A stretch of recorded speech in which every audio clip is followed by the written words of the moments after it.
Welcome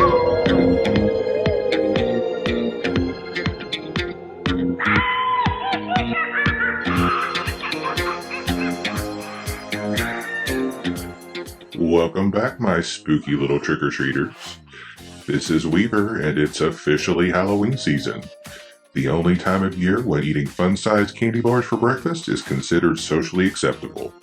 And what better way to celebrate than by watching some movies that are just scary enough, but not so scary you'll need therapy later. I'm talking about the top 10 live-action family-friendly Halloween movies. A lineup filled with witches, aliens, ghosts, and at least one troll. These are the movies that made our childhood Octobers magical, or at least gave us a reasonable fear of haunted mansions and pumpkin-headed bus drivers. So let's count them down before Casper gets jealous that I'm still talking. Number 10. The Haunted Mansion from 2023. Let's kick things off with Disney's The Haunted Mansion remake from 2023 starring Rosario Dawson. Now, before you roll your eyes and say, ugh, another remake, hold up. This one actually works. Rosaria plays a single mom who buys a ridiculously affordable mansion in New Orleans. Red flag number 1, if Zillow says a mansion is that cheap, it's haunted. Period. The ghosts are here in full force, some funny, some creepy, and all pulled straight from the iconic Disney Parks ride. We get nods to the stretching room, the hitchhiking ghosts, Madame Leota, basically all the parts of the ride you love without the awkward guy in a fanny pack breathing down your neck in line. Add in Lakeith Stanfield, Tiffany Haddish, Owen Wilson, Danny DeVito, and Jamie Lee Curtis, and you've got a cast that's way too good to just hang out in a fog machine. Why it works for Halloween. It's cozy scary. There's atmosphere, a few jumps, and a heartfelt story about grief and connection.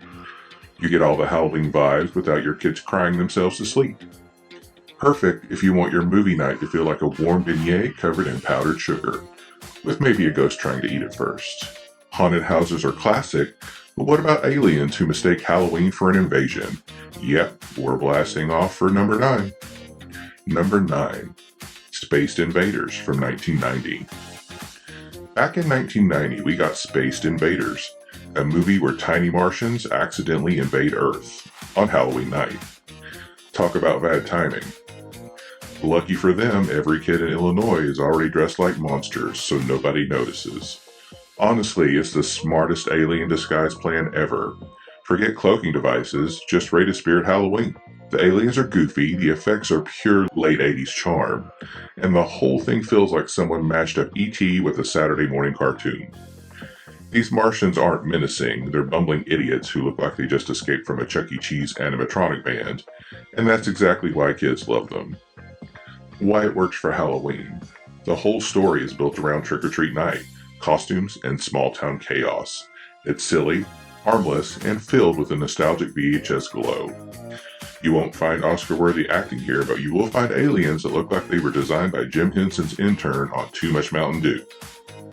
From tiny Martians in costumes to teen witches with questionable fashion choices, number 8 shows us that sometimes the scariest thing is high school. Number 8. Teen Witch from 1989. Released in 1989, Teen Witch is the movie that whispered, what if we gave a shy teenage girl magical powers and also threw in a random musical number that makes 0 sense? Enter Louise, who discovers she's a witch on her 16th birthday and suddenly has the power to make herself popular. And she uses it the way we all would, by trying to get the quarterback's attention and humiliating her bullies. The highlight, of course, is the infamous Top That rap battle. If you haven't seen it, imagine your uncle trying to freestyle at Thanksgiving dinner. It's awkward, it's cringy, and it's legendary. Why it works for Halloween. Halloween isn't just about scares, it's about magic, spells, and a little sparkle. Teen Witch has no monsters, but it has enough campy witchcraft to make you want to dig out your old glitter gel pens and write most popular on your Trapper Keeper. Bonus points if you can actually sit through Top That without covering your eyes. Okay, magic powers are fun, but what if the thing living under your bed actually wanted to party with you? That brings us to number 7. Number 7, Little Monsters from 1989. Another gem from 1989. Apparently, a cursed year for questionable fashion. Little Monsters stars Fred Savage as a kid who discovers a blue-skinned chaos machine named Maurice, played by Howie Mandel, living under his bed. Instead of being terrified, he basically says, "Cool, let's hang out," and ends up in a neon-lit monster world full of pranks, slime, and nightmare fuel that somehow counts as family fun. The monster designs are actually impressive, some goofy, some straight up disturbing, and the whole thing has that gritty late 80s kids movie energy. You know, the kind where you're like, wow, they really thought this was fine for children? Why it works for Halloween. Kids love the idea of turning their fears into friends, and this flips the monster under the bed trope into an adventure. Plus, it sneaks in a moral about courage, loyalty, and sibling love, right before the fart jokes. From monsters under the bed to monsters running an entire town. Number 6 takes us to the most festive zip code in the Disney Channel universe. Number 6, the Halloweentown series, from 1998 to 2006. Ask any millennial their favorite Disney Channel original movie, and 9 times out of 10 they'll say Halloweentown. Starting in 1998, this series introduced us to Marty Piper, her witchy grandmother Aggie, played by the legendary Debbie Reynolds, and a secret town where every day is October 31st. Skeleton cab drivers, broomstick races, pumpkin-headed mayors. It's basically trick-or-treat Disneyland. The sequels, Halloween 2, Calabar's Revenge, Halloweentown High, and Return to Halloweentown, vary in quality. Yes, we all noticed when they recast Marty, but the cozy Halloween charm is undeniable. Why it works for Halloween. It's wholesome, colorful, and perfect for family marathons. It feels like wrapping yourself in a blanket fresh from the dryer while sipping apple cider. For kids, it's aspirational. Who doesn't want to find out that their grandma is a witch? For adults, it's pure nostalgia that makes you wish you could move to town where the HOA rules require cobwebs. Of course, not every haunted town is as cozy as Halloweentown. Sometimes you move into a place called Lucifer Falls and meet Mr. Boogedy. Number 5, Mr. Boogedy and Bride of Boogedy from 1986 and 1987. Back in the mid-80s, Disney aired 2 TV movies that traumatized and delighted kids in equal measure, Mr. Boogedy and Bride of Boogedy. They follow a prank-loving family who moves into a house that, surprise, is haunted by a colonial-era ghost named Mr. Boogedy.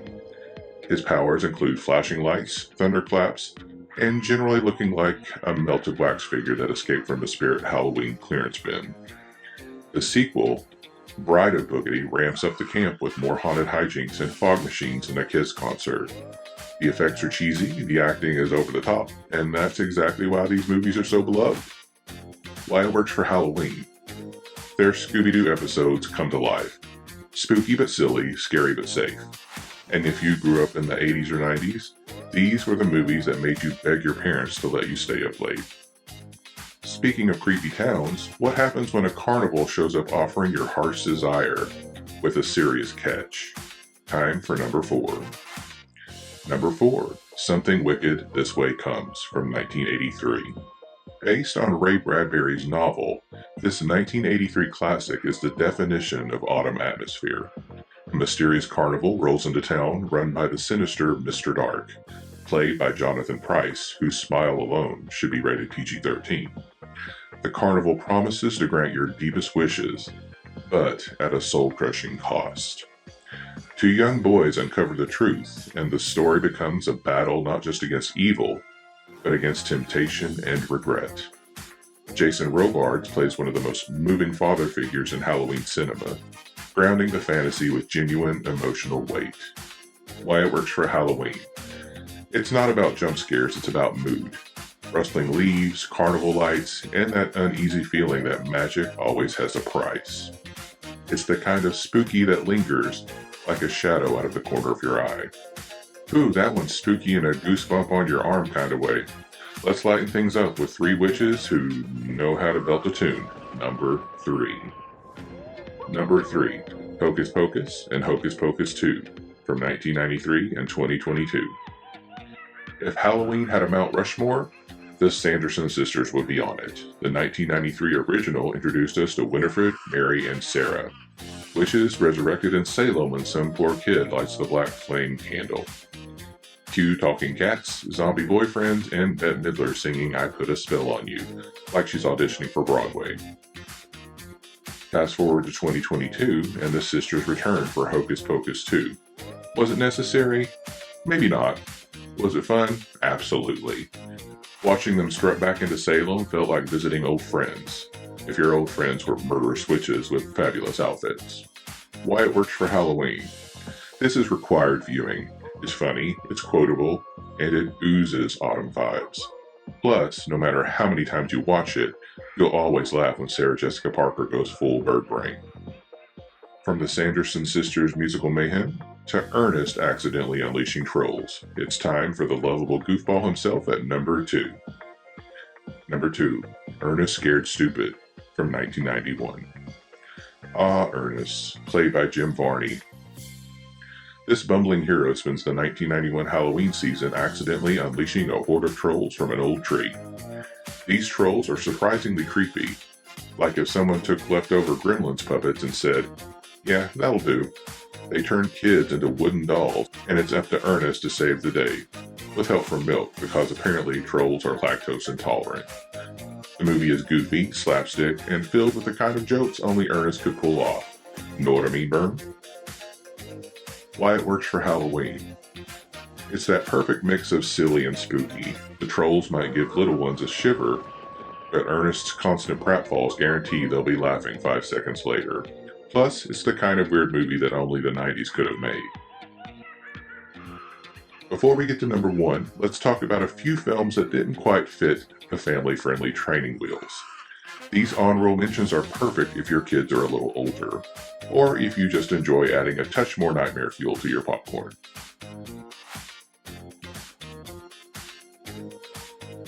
The Monster Squad from 1987. It's the Goonies, but with Dracula, Frankenstein, the Wolfman, and the creature from the Black Lagoon. It's a little edgier with language and darker tones, but if you ever shouted, "Wolfman's got nards" as a kid, you know this belongs here. Practical Magic from 1998. Sandra Bullock and Nicole Kidman play witchy sisters dealing with love, curses, and midnight margaritas. It's a little too grown up for small kids, but older ones will love the mix of magic, drama, and gothic romance. Scary Stories to Tell in the Dark from 2019. Based on the terrifying books we all checked out from the school library, this adaptation brings the monsters to life in PG-13 fashion. Creepy enough to thrill, but not enough to scar. Hopefully. Alright, time for the grand finale. The friendliest ghost who ever floated into our hearts. Number 1 on the list is... Number 1. Casper from 1995. Released in 1995, Casper is the king of family-friendly Halloween movies. Christina Ricci stars as Kat, who moves into Whipstaff Manor with her dad, a ghost therapist. Yep, that's a job. There she meets Casper, the sweet ghost boy who just wants a friend, and his 3 uncles, who are basically Looney Tunes with ectoplasm. The movie is funny, heartwarming, and surprisingly emotional. The special effects still hold up, and the ending will punch you right in the feels, especially if you were a kid who ever wished you could hug a ghost. Why it worked for Halloween. It's got everything: haunted mansions, ghosts, laughs, and heart. It's spooky without being scary, sad without being soul-crushing, and nostalgic enough to make every millennial tear up at Can I Keep You? And there you have it. 10 family-friendly picks, plus a few spookier extras, guaranteed to keep your Halloween cozy, creepy, and candy-fueled. Did your favorite make the list, or did I leave out a classic? Let me know in the comments below, and don't forget to hit like and subscribe for more spooky season goodness. Until next time, stay spooky, stay safe, and remember, Ernest already fought the trolls, so you don't have to.